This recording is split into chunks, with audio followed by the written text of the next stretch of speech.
Ladies and gentlemen, it's your boy back at it again. Once again, listen, man, I told you guys I was going to be back. So we are back for another segment of POP, problem or process, right? I added another P in there for if this player is a project. So for those that are tuning in for the first time, if you guys don't know who I am and what this is the Buffalo Fanatics. Truly welcome. Click and subscribe to this page.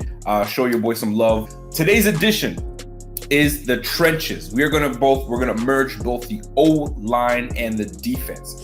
And we're gonna start with the offensive side of the ball. Each and every one of these guys are able to be interchangeable and move from left to right or just from guard to tackle. I know it's not sexy. We're not talking about sexy positions, but the trenches need love too. And we gotta talk about it because that is what keeps the ultimate sexy guy on this team, Josh Allen, upright.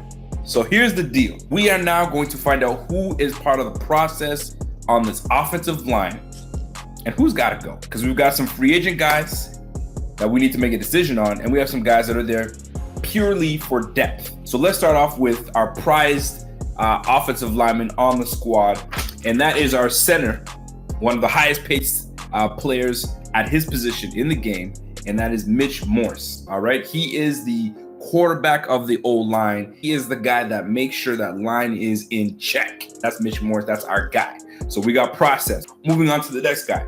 That's Jon Feliciano. Now, Jon Feliciano was a pleasant surprise. Feliciano became one of my favorite guys on the line, man. He brings a nastiness to this line. He brings you versatility. How you have a guy that can play right tackle, can move to right guard, and then play center at the same time. And you can interchange him at any moment of the game. So to me, the addition of Feliciano was key. I think we all agree that my man is process. So moving along, D-Doc, you already know.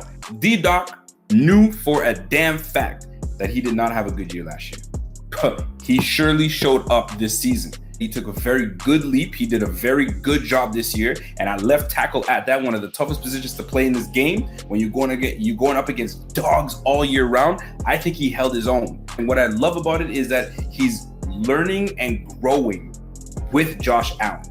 That's the one thing that I like. There's not a revolving door at left tackle. So Dion Dawkins, I'm glad that he's on this team. I'm glad that he's doing big things. I mean, right now he's on his rookie deal, so we got him for cheap. But guess what? We're going to have to open up checkbooks very soon. So Dion Dawkins, is he part of the process? You motherfucking right, he is. Yes, he is. All right. Ty Nseke. Now, this one's a tricky one for me. I really had high hopes for Ty Nseke. The man's wingspan is like this. He's got long ass arms, right? So I'm thinking this is perfect, right? We let Cody Ford chill and watch how it's done, and then Ty Nseke will run things. But guess what? That didn't quite happen. Ty Nseke was struggling a little bit. Not only that, he got hurt. So now it makes you wonder, do you bring back a Ty Nseke? My gut tells me we bring back Ty Nseke because they liked him to begin with. I mean, $5 million is not expensive, but it's not cheap either. But like I said earlier, versatility is the name of the game. So if you have a guy that can go from left to right and right to left in Ty Nseke, you keep him for that depth. It looks like we are on board. He is processed. So moving on, Cody Ford. Now, Cody Ford, he had his struggles this year. I like Cody Ford, man. Mauling type of O-line meat. You know what I'm saying? Pause. You can't bully these type of guys, man. Those are guys that bully you. And he learned a lot, right? When you're in between a guy like Nseke, you're in between Feliciano, you're in the locker room with Mitch Morse and Dion Dawkins, you are constantly learning things. Here's the question though. Because we have Feliciano at right guard, because we haven't made a decision on Quentin Spain, what do you do with a guy like Ford? Do you kick him out to the right hand side and say, yo, you got to sink or swim?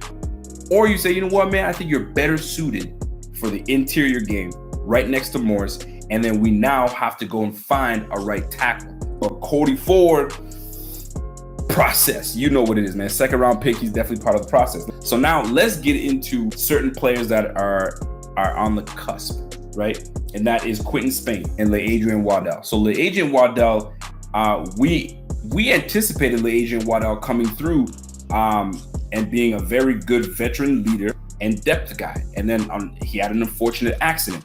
which now had to shake up the whole line because that injury itself shook everything up. Now, when it comes to Quentin Spain, that is where I'm like, what we gonna do about him? The guy did not let up one sack all year long, but we haven't offered him a damn dime. Why? Do we not want to open up the pockets? Are we trying to move someone over to left guard? To me, the fact that we have not even talked to Quentin Spain and he's sitting here for the picking by anybody else, we're gonna find out. Quentin Spain, process or problem? This is the interesting one right now. To me, it's a no-brainer. You bring him back. He's a process guy. But are you willing to pay him? Because we took him on a 1-year deal. So now he's gonna be like, yo, man, I didn't allow any sacks this year. So y'all gotta pay up. And now the Bills ready to pay up. So that is the offensive side of the ball. So Mitch Morse, obviously process. Spencer Long, we say he's a process. We need him for depth. So I think they bring him back. Feliciano, we know is good. Ryan Bates is a project. We're gonna find out what we do with Ryan Bates. Ike Bacher, problem. Y'all don't fuck with Ike Bacher, so he's gone. Dion Dawkins, big year coming. Tyne Seke, question mark. Quentin Spain, bring his ass back.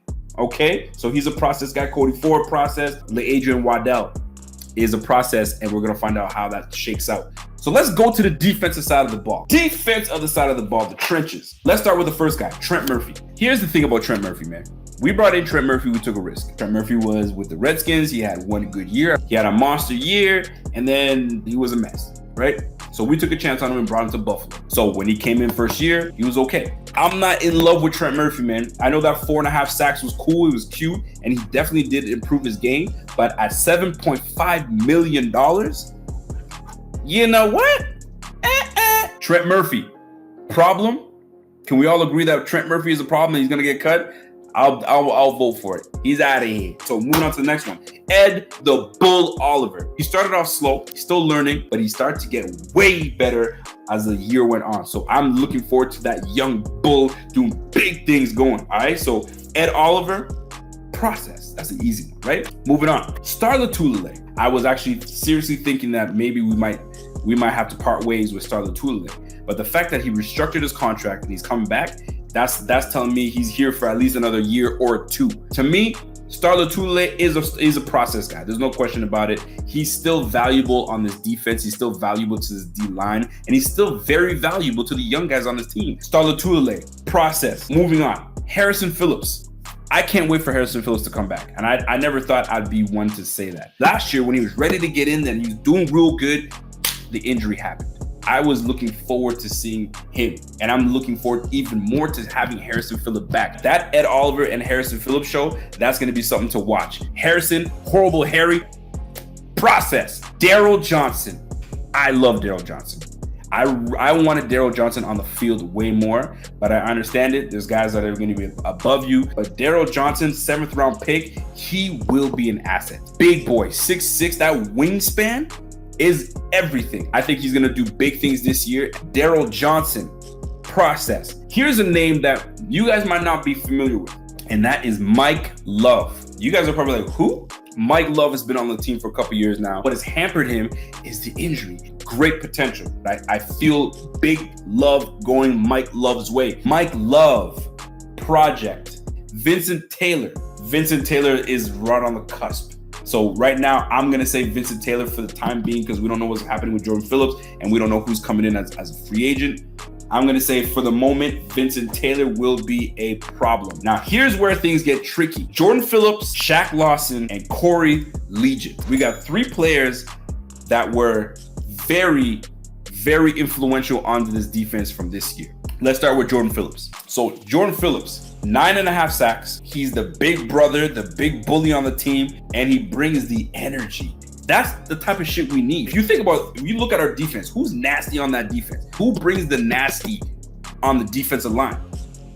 Everybody's a nice guy, man. We need some nasty on this team. And Jordan Phillips brings the nasty. He brings exactly what we need in Buffalo. So Jordan Phillips, his market value is $6.1 million. $6.1 million isn't bad. And it gives us great depth. I think that if they don't overpay, I think he's going to come back to the Bills and we'll have him at a modest deal. I'm not ready to say he's a problem because I think he's perfect for Buffalo. I think he's perfect for what we need and he gets the crowd going. That in itself is an intangible. You don't teach that type of shit. That's embedded in someone. So to me, you sign him up, you don't play games, and you bring his ass back. Jordan Phillips, part of the process. Forget about Corey Liuget. I think Corey Liuget is not coming back. I think it was just a rental, and away you go. We got to make a decision on Shaq Lawson. Now here's the deal. The market value for Shaq Lawson at 24 years of age is at $7.6 million. Shaq Lawson had a monster year. Great on the run defense. Great again and putting pressure on opposing quarterbacks. Do we bring him back? $7.6 million a year. Let me give you context. Robert Quinn, market value is at $11.8 million for a Robert Quinn. Vic Beasley, $7.3 million. Then we got Yannick Ngakoue. If we got $80+ million in the bank, are we bringing a Shaq Lawson back when we can get a guy like Yannick Ngakoue? You know what I'm trying to say? So you guys catch what I'm saying? We need a guy that can consistently get after the quarterback. So if we can pay up for Ngakoue and draft Espinoza, boy, now we talking. So to me, problem. Shaq Lawson is going to be a problem. I don't think we're bringing him back because if we really loved him, if we really had love for Shaq Lawson, guess what we would have done? We would have said, let's pick up your 5th-year option and we have faith in you. We're going to bring your ass back. I don't think he's coming back. I think that we're going to go elsewhere. I think Shaq Lawson is a damn problem. Ladies and gentlemen, it's been fun. It's been real. We are doing these consistently now. Thank you guys for tuning in. Before you get out of here, smash that like button, smash that subscribe button. And if you guys want to know when I go online, it's simple. Click that damn notification bell. Click that notification bell. You will know every time I go online. Thanks for tuning in. It's the Buffalo Fanatics. Keep bing squatting. Keep big biggity binging. Y'all know what it is. It's coming back. Don't you worry about that. And I appreciate you guys tuning in. I really honestly appreciate it because this is fun for me and it's going to be fun for you guys. Tune in. And until next time, it's your boy. Y'all know what it is, man. And I'm gone.